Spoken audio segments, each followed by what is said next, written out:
I have to say, even though Mr. Vandercook's hero is Christophe, he wrote the story in the most obnoxious, offensive, and racist way. The word Negro is pronounced orphan in this book, and I apologize ahead for that. Black Majesty by John W. Vandercook.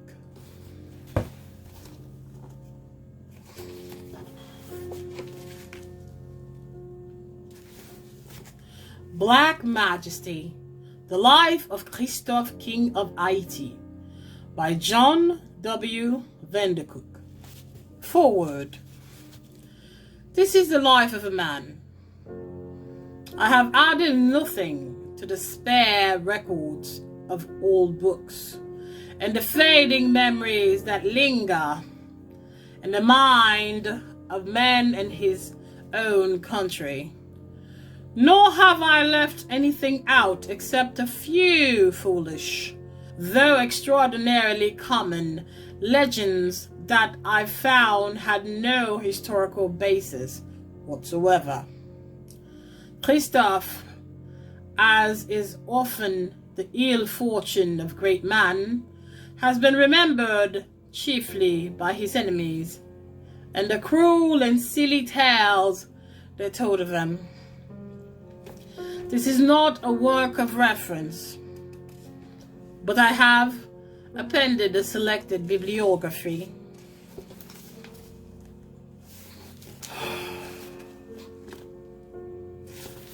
Chapter 1, page 3.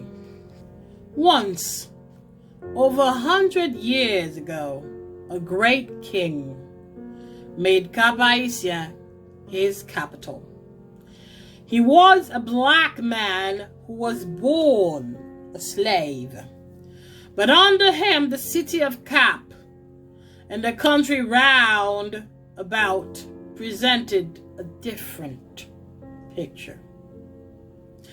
There was a theater in the Cap, and there were schools. No one was indolent or dirty, for indolence and filth were forbidden by the king. Factories were busy, and the bay was filled with ships. The great plain between the hills was a sugar field, the finest in the world. Its area measured by hundreds of square miles.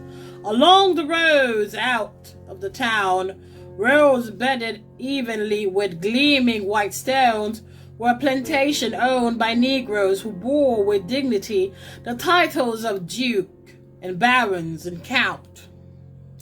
The northern half of Haiti was a kingdom that during its brief span of life ranked in the opinion of Europe with the most forceful of the New World powers. There were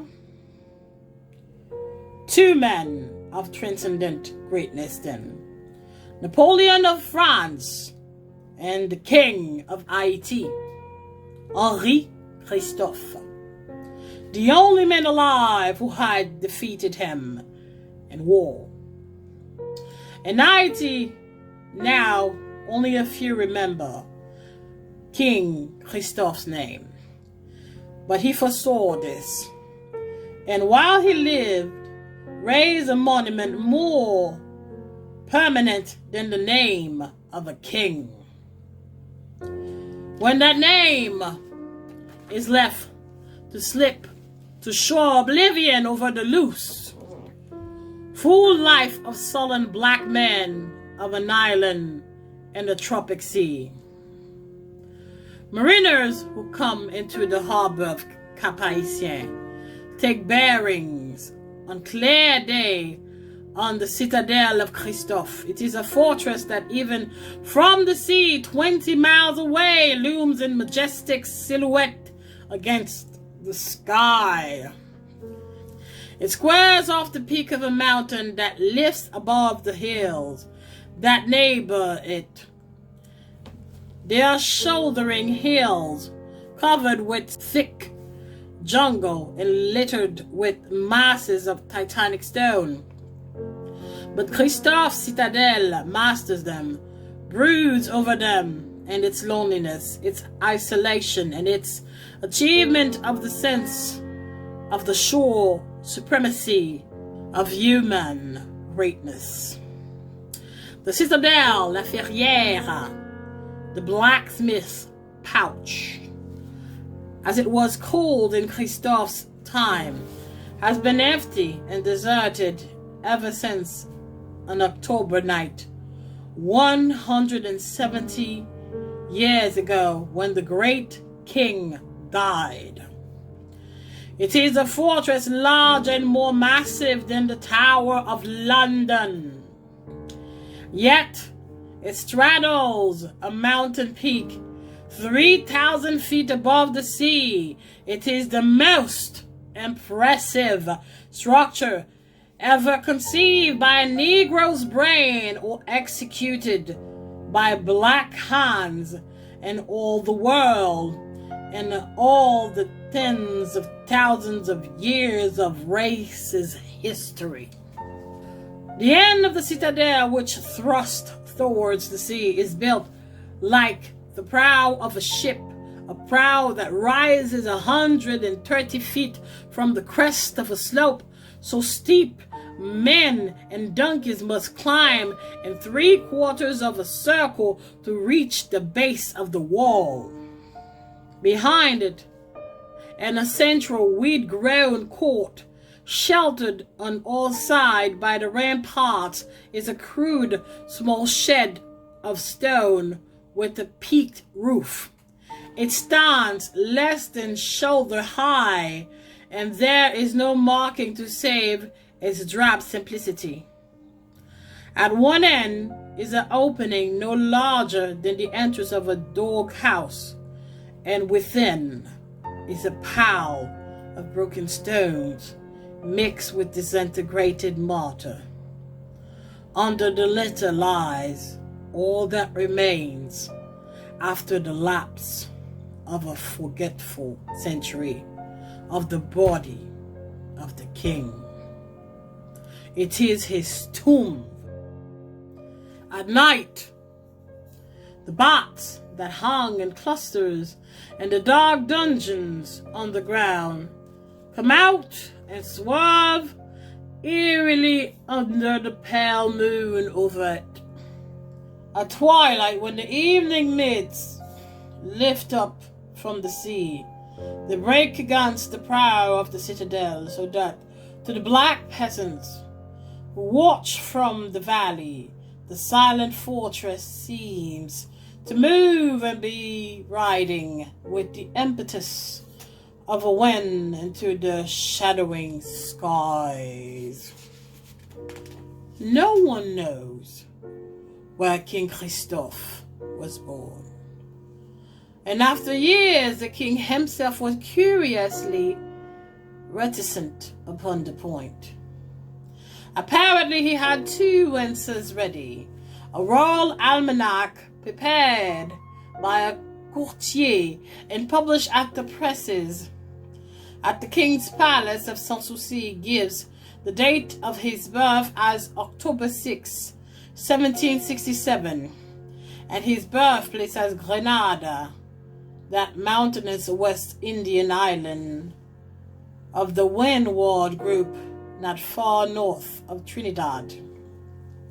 But old men who still live in Haiti, whose grandfathers were numbered among the friends and counselors of the king, say he came from Kitts,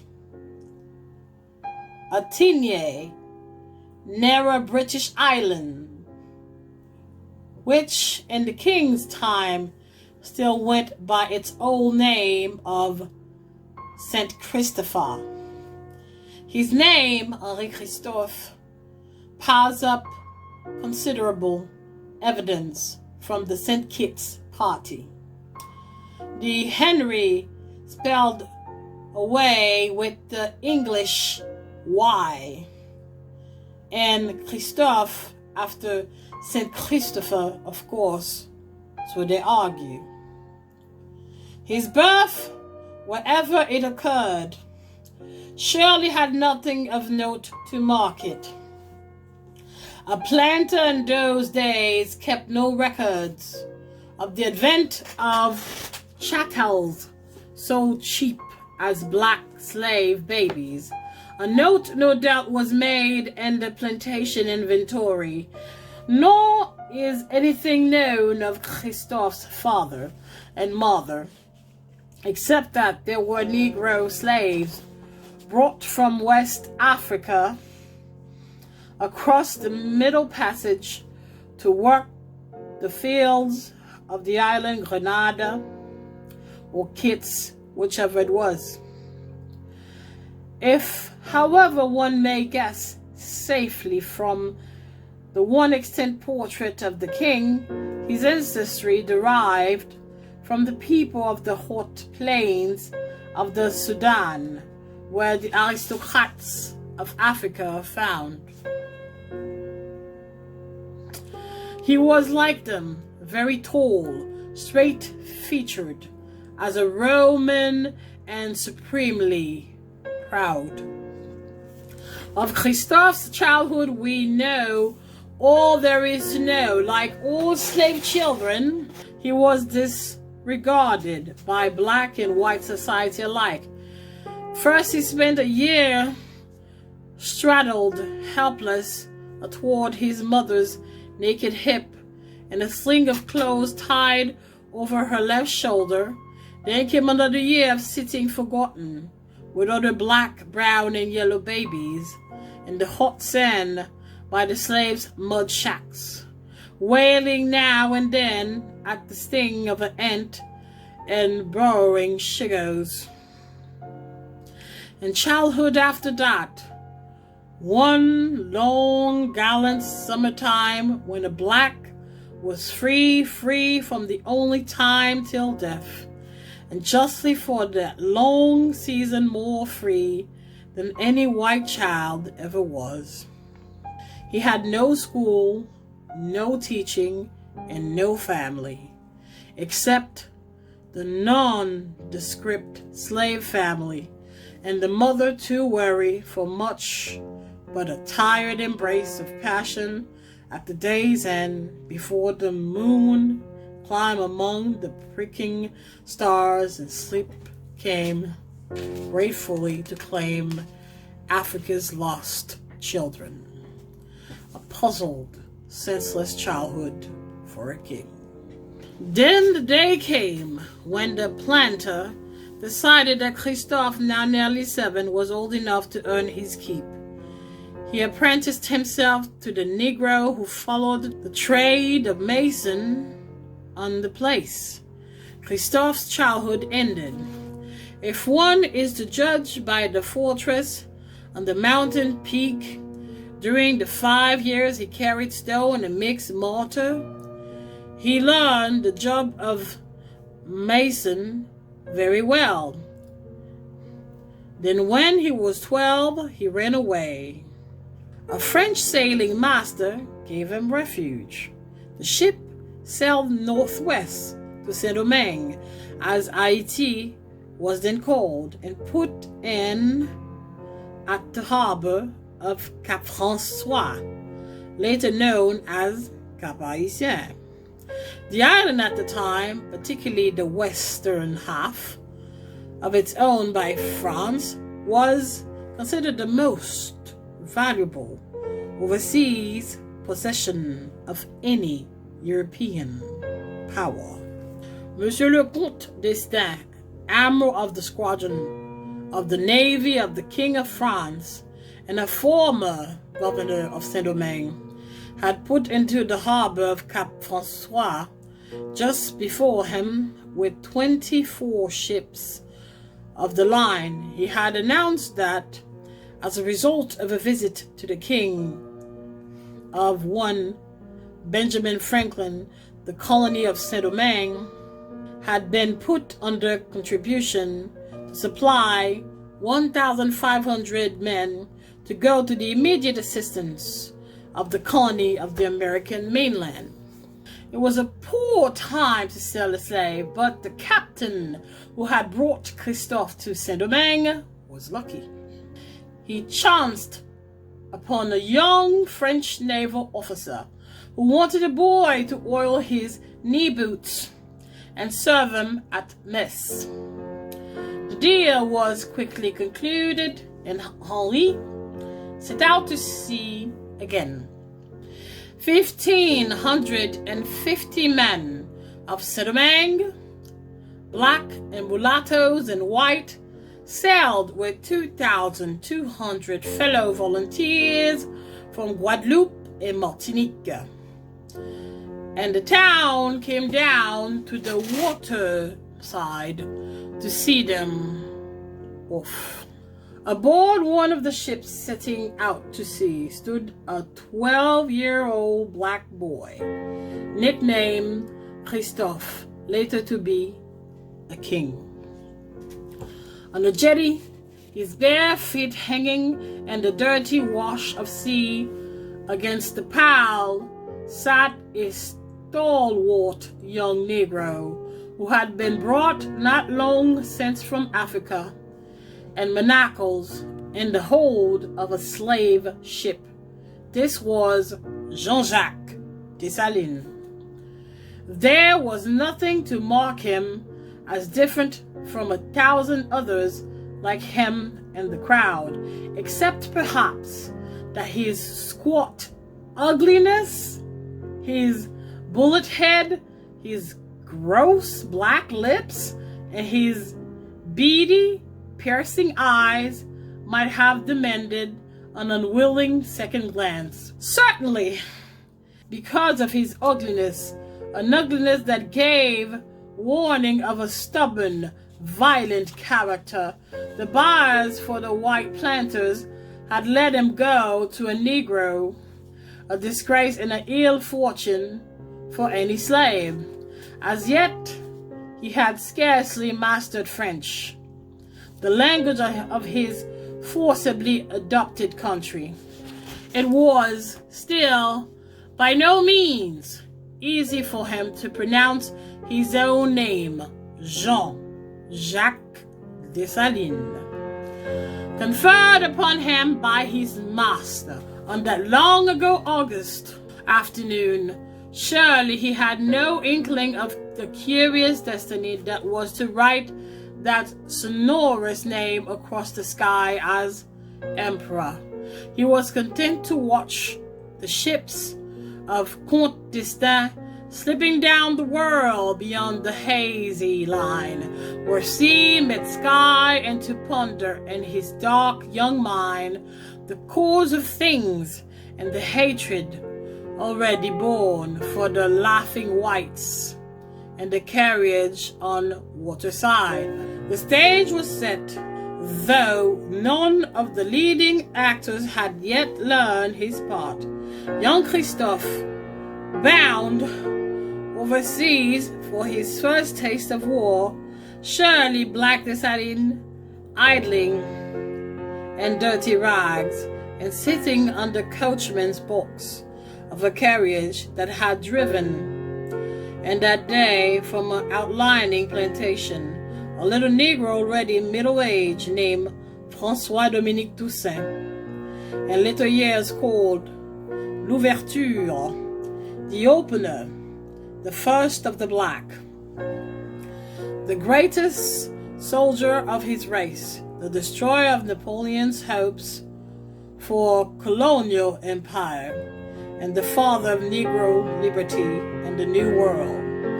The fleet passed out of sight in the gathering twilight. Young Christophe ate his soldier's ration on the rolling wooden deck. Dessalines shuffled barefoot through the town, and Toussaint turned his horses' heads toward home.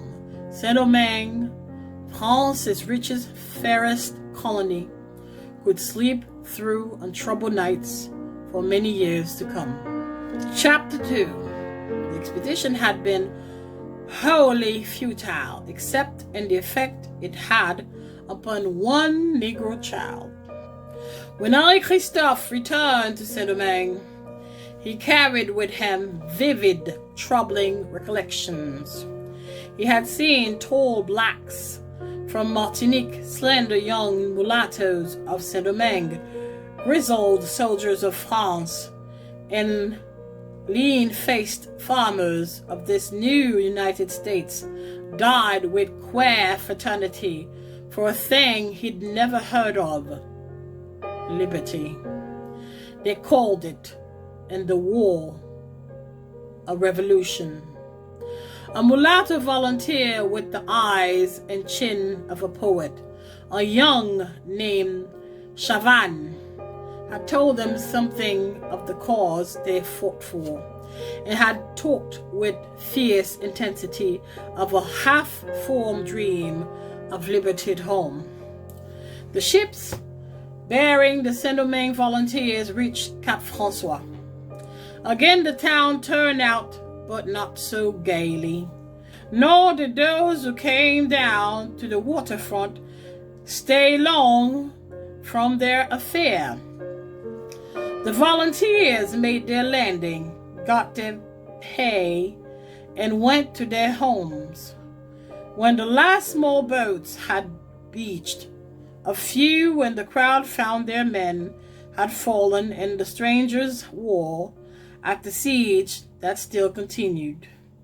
Henri's master, who was going home to France and had no further use for a black servant boy, sold him to a free Negro at the Cape, an innkeeper named Cordovic, proprietor of the Hôtel de la Couronne. Cordovic wanted neither a stonemason's apprentice nor an officer's bawdy servant, but the stables needed another hand. Christophe became a stable boy, and time and events slowed down for him. In a few years, Cordovic raised Christophe to the position of waiter and billiard marker. It was a job any slave might envy. Apart from its pleasant and not very strenuous duties, it carries with it a chance of that unheard of things of those times, money in pocket, but there by generous gentlemen whose taste for rum and gambling made them contemptuous of small change. Eventually, Christophe was popular both with the guests of the café and with Cordovic, for by the time he'd reached his early 20s, he had saved enough to buy his freedom. This was a change of status made possible for a Negro slave of Saint-Domingue only by having at the same time an indulgent master and a full purse. The Hôtel de la Couronne was patronized by the better class of whites, and of course they talked of their problems, nor did they trouble to lower their voices, so a young black waiter with a tray would not overhear. They talked of their Negro mistresses and of the comely mulatto whores who supplied Cap François with whatever its quiet, oppressive nights had of glamour, passion, and forgetful laughter. And they talked with cruel and fretful contempt of the children of these women who a tradition of an early, less jealous time had ruled, must be freed by their fathers. The class composed of these children and their descendants had grown too large, and the whites had grown vindictive. Saint-Domingue, when one came to think of it, was a nervous sort of place. There were 40,000 whites. Their numbers split in sharp division between planters and the class composed of artisans and traders, 24,000 free mulattoes, 500,000 slaves. Certainly a very powder barrel of a colony for all its worth and ease and surface brilliancy. Each class hated all the other. The guesses of the cafe joked about it, finding comfort in voicing private worries and the carefree surroundings of a wine shop. The mulatto freedmen, the affranchis, were their particular absorption. They were technically as free as the whitest Frenchmen, but the whites, urged on by the jealousy of wives who found it difficult and the innovation of the tropic to compete with the robust charms of Negro women, sought every way to make them feel the inferiority of the black taint. Mulatto soldiers of the colonial militia wore a uniform of a different cut and color from that worn by similar regiment of white men. Even the mulatto planters, many of whom were as rich and as proud as their blonde neighbors, were forbidden to wear certain desirable colors and textiles favored by the fashion of the time. They sat apart at church and at the play. It was comforting, said the French, to think that the two classes would never agree for rebellion. Christophe overheard and pondered. Once, just once, he did put in a word of his own. A rich planter and an officer from the barracks were playing billiard one night. Christophe was marking their scores, a point forgotten more than 100 years ago, came up in their talk, on which they deferred. Soon the two gentlemen, neither of whom was much the wiser for his wine, began to quarrel. Christophe interrupted to say the officer was right, whereupon the planter spun around and slapped young Henri on the mouth. This was all there is to the story, except that 25 years later, when King Henri ruled from his palace of Sanssouci, he learned that the planter was still living in the town. It was a strange twist of fate that this man, among all others, had survived the terrible years that intervened. But the king and fate were partners. One night when the palace was asleep, Christophe put on his sword and walked 20 miles alone down the royal road and to the silent city. He found a door and knocked. A head appeared at a window, and he called the old man down. He reminded him of that quarrel long ago, and of the slave he had struck across the mouth. Then they fought into the empty road, and when the king had killed his enemy in fair fight, he went back through the quiet dawn to his palace.